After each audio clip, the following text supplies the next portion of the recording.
Salut, bon, on commence tout de suite là parce qu'on n'a pas du tout le temps.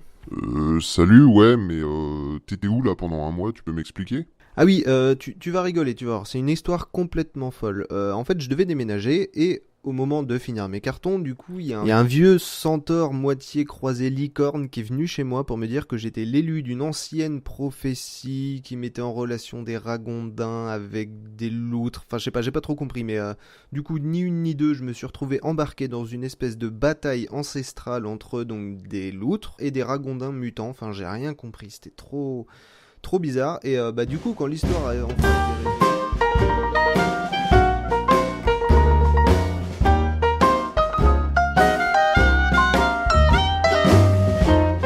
Et salut amis symbiotes et bienvenue dans ce second épisode d'Agriculture. Aujourd'hui, nous continuons à découvrir un petit peu les façons de manger local. Alors oui, c'est la suite de l'épisode sur les AMAP, hein, donc bah du coup vous pouvez cliquer ici si vous ne l'avez pas vu. Bon, on parle de quoi du coup aujourd'hui? Eh ben, si tu te souviens, la dernière fois, j'avais dit qu'il existait une tonne de sortes, des circuits courts, de façons de fonctionner. Du coup, bah, je vais essayer d'expliquer rapidement un certain nombre parmi les plus connus et aussi les plus originaux.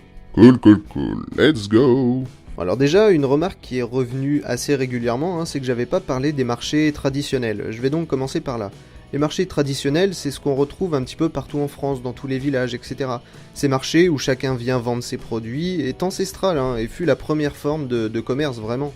On y trouvait de tout et déjà on distinguait les deux types de vendeurs. Les producteurs qui vendent leurs produits et les revendeurs qui l'achètent à un pour revendre sur les marchés, quoi. Les primeurs par exemple. Et comment on fait la différence entre les deux du coup?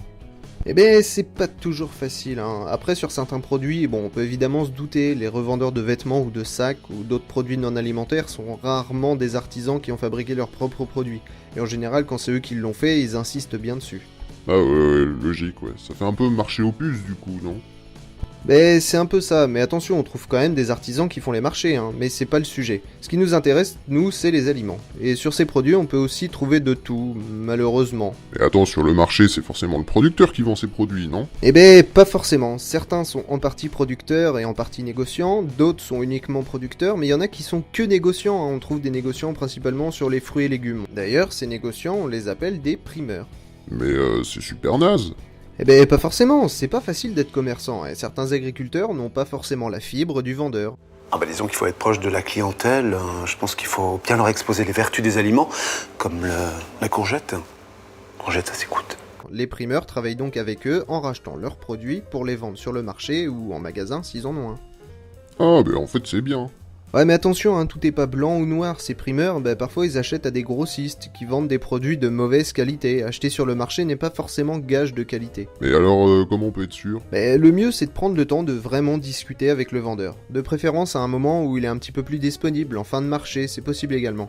Si c'est un agriculteur, demande-lui de te parler un petit peu de comment il produit ses légumes, ou son fromage, ou sa viande. Parle avec lui, c'est super important. Un agriculteur sera ravi de parler de son exploitation dans tous les cas. Si c'est un primeur, demande-lui où il se fournit et comment il sélectionne ses produits. L'avantage du marché, c'est que c'est très social. Mais attention à la qualité, c'est comme au supermarché, un fruit ou un légume trop beau de l'extérieur cache peut-être une piètre qualité à l'intérieur. Ah oui, comme les belles tomates bien rouges au supermarché qui ont un vieux goût d'eau, une texture de farine. Par exemple. Bon, ok, le marché c'est bien, mais tout ça c'est pour les vieux. Moi je veux du Jones. Ok, j'y viens. Bon, avant de parler d'une autre forme de circuit court, je pense que ça pourrait être pas mal de rappeler un petit peu quelques dates importantes qui ont fait passer notre consommation du local au supermarché. Parce que bon, faut savoir qu'avant 1850, il n'existait pas de magasins tels qu'on les connaît aujourd'hui. Tout ceci est né en Angleterre en 1844. À l'époque, il y a des ouvriers tisserands qui se rendaient compte que la misère les étouffait un petit peu. Donc, à 28, ils ont décidé de créer une coopérative à Rochdale, au fond d'un entrepôt. Ils l'ont transformé en petit magasin où ils vendaient de la farine, des flocons d'avoine, du sucre, du beurre, et ça a commencé petitement, tout doucement, et seulement 2 soirs par semaine, mais ça a tout de suite fait un carton plein, parce que voilà, ça plaisait aux gens, c'était très accessible. Et grâce à ça était né le commerce coopératif. Le commerce coopératif? Oui, c'est le fait de mutualiser les moyens logistiques ou de locaux pour vendre ses produits. Tu verras que dans les circuits courts, ça revient très souvent cette notion. Donc à Rochdale, pendant que tout se passait bien, un petit français développe un autre système que tu connais bien, le supermarché. Le supermarché est français? Et ouais mon petit, c'est Aristide Boucicaut, je pense qu'on dit ça comme ça, qui en 1852 a créé le premier grand magasin au bon marché. En gros, le principe est simple. Il y a l'entrée libre, un affichage direct des prix et une faible marge bénéficiaire. En gros, il investit tout son argent et crée le magasin qui est alors composé de 4 rayons, il y a une douzaine d'employés et un tout petit chiffre d'affaires, hein, c'est très minime. Mais il met aussi en place un système de soldes et de vente par correspondance. Eh mais c'est complètement fou, il y a un Français qui a créé toute la base du commerce moderne. Ah, mais on peut dire qu'à l'époque c'était quand même un visionnaire, hein. Et ce magasin existe encore aujourd'hui. Pour ceux qui veulent le découvrir, il est situé au 24 rue de Sèvres à Paris dans le 7e arrondissement. Après 150 ans, ça existe encore.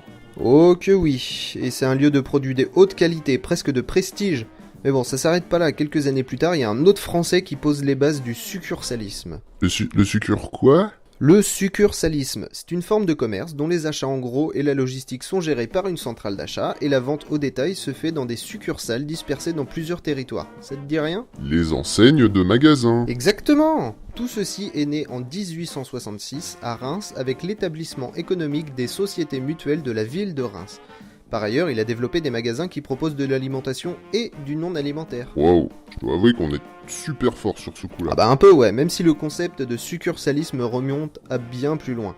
En 1790, Alexandre Balthazar Laurent Grimaud de la Reynière, déjà c'est un nom qui pète, hein, imagine un système de vente avec un achat direct au producteur et une vente de biens alimentaires et non alimentaires, et le fonctionnement des chaînes de magasins alors qu'il est en prison. Ouais, il avait un peu que ça à faire que de penser à ça, quoi. En prison, y a pas grand-chose à s'occuper. Ouais, mais quand même, enfin, t'imagines que l'idée qui fait fonctionner Auchan, qui fait fonctionner Carrefour, etc., c'est pas tout jeune, ça date de 1790 quand même. Je terminerai avec une dernière date qui va asseoir les supermarchés.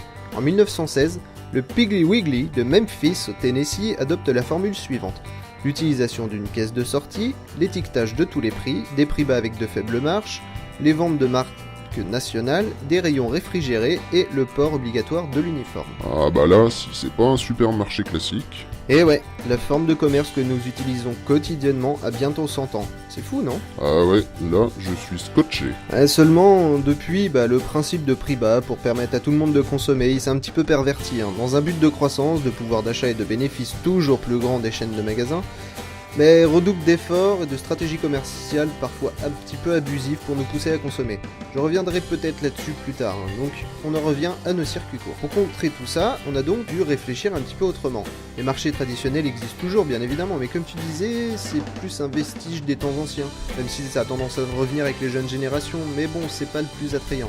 Parce que voilà, c'est pas forcément facile de se libérer pour aller au marché régulièrement toutes les semaines. Et comme certains agriculteurs voudraient vendre en local et toucher une population qui n'a pas accès au marché, ils se sont inspirés des supermarchés. Quoi? Mais c'est n'importe quoi, faut les combattre, faut faire l'inverse. Oh, t'emballes pas le révolutionnaire là. Je t'ai dit s'inspirer, pas copier. Il faut bien reconnaître que leur système fonctionne plutôt bien, hein. Et l'idée est de reprendre la philosophie originelle. C'est comme ça que se sont montés les points de vente collectifs. Genre les Biocoop? Alors non, les Biocoop c'est ce qui ressemble le plus à une grande enseigne. Une partie de la logistique est mutualisée, mais les produits sont locaux. Enfin bref, les points de vente collectifs, c'est ce qu'on appelle les magasins de producteurs. Mais c'est pareil, non? En gros, un magasin de producteurs, c'est un magasin coopératif où chaque producteur a une part. Ces derniers apportent leurs produits à vendre qui sont proposés dans le magasin.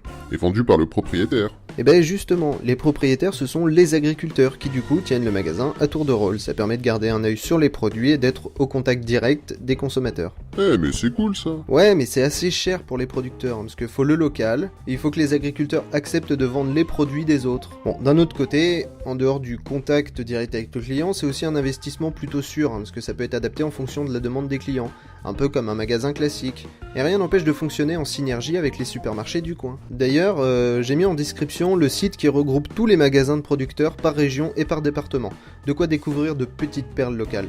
D'ailleurs, le concept de magasin de producteurs est né en 78 vers Lyon avec le magasin Uniferme.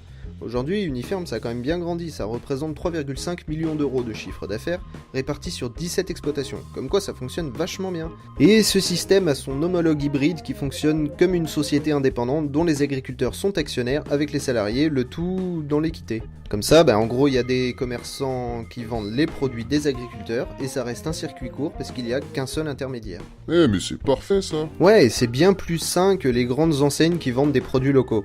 Certains le font très bien, hein, je veux pas généraliser, mais il y a quand même des abus sur le phénomène un petit peu local, hein, qu'on pourra aborder plus tard. Bon alors avec toutes ces avancées là, ils ont rien trouvé d'autre d'innovant? Justement, en parlant d'innovation, T'as entendu parler des drives? Ah ouais, Auchan, Leclerc et tout, ils le font tous maintenant. Eh ben, les producteurs aussi. Waouh, l'ère du numérique dans nos campagnes. Et ils sont pas complètement perdus non plus. L'idée, c'était de toucher des personnes rebutées un petit peu par le système AMAP qui est trop contraignant, et le système de marché où il faut avoir du temps toutes les semaines pour pouvoir y aller. C'est d'ailleurs très récent, le premier a ouvert en Gironde en 2012, et c'est le réseau Bienvenue à la ferme qui l'a imaginé. En gros, l'idée est simple, les commandes sont faites à l'avance, en ligne, avec la gestion des stocks déjà en amont au niveau du site pour éviter les invendus, une plateforme unique pour tous les produits, un paiement en ligne facile et arrangeant pour tous, le site internet qui présente les producteurs, leurs exploitations et permet de créer et de maintenir un lien entre les consommateurs et les producteurs, et la distribution qui se fait en un seul point de livraison comme les AMAP ou sur plusieurs points de vente. Et ça marche? Ça marche du tonnerre. Le concept est récent mais séduit énormément. Il n'y a pas de contraintes, des produits locaux à prix abordable. Pour les producteurs, ça permet d'avoir bien plus de visibilité, une logistique mutualisée notamment sur la gestion des commandes. C'est un vrai cercle vertueux. Ah mais c'est génial ça, je sens que je vais remanger local plus facilement moi. Bon, on a fait le tour des principaux. Seulement ça s'arrête pas là, certains font preuve d'une ingéniosité débordante. Un magasin va ouvrir sur Paris où les consommateurs sont actionnaires et participent au fonctionnement du magasin. En gros, les consommateurs, 3 heures par mois, ils assurent le fonctionnement du magasin en échange d'une baisse de 40% sur le prix des produits. Certains ont fait un magasin local ambulant, dans un camion. Bref, en gros, les idées manquent pas, c'est à nous d'imaginer comment nous allons et nous voulons consommer. Il y a 150 ans, il y a une poignée d'hommes qui rêvaient d'un monde où chacun pouvait consommer à sa guise, et on fait naître les supermarchés. Si une poignée d'hommes aujourd'hui rêve d'une économie locale basée sur la confiance et la relation privilégiée entre le producteur et le consommateur, qui sait comment nos petits-enfants consommeront? Oh, c'est beau. Ouais, je sais.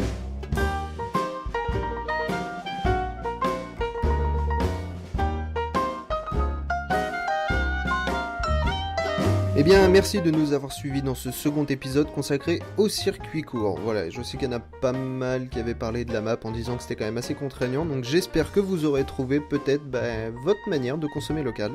Et comme je l'avais dit, s'il y en a qui veulent consommer local mais où rien leur convient, rien n'empêche d'imaginer un autre système qui pourrait fonctionner. Donc voilà. La prochaine fois, nous conclurons sur ce sujet en essayant un petit peu d'analyser les bienfaits et les limites de ce mode de consommation, parce qu'il n'y a pas que des aspects positifs à manger local, mais bon, on verra ça. En attendant, si vous avez aimé, n'hésitez pas à partager la vidéo et à faire connaître un petit peu les circuits courts. Et faire connaître la chaîne aussi. Oui, la chaîne, oui.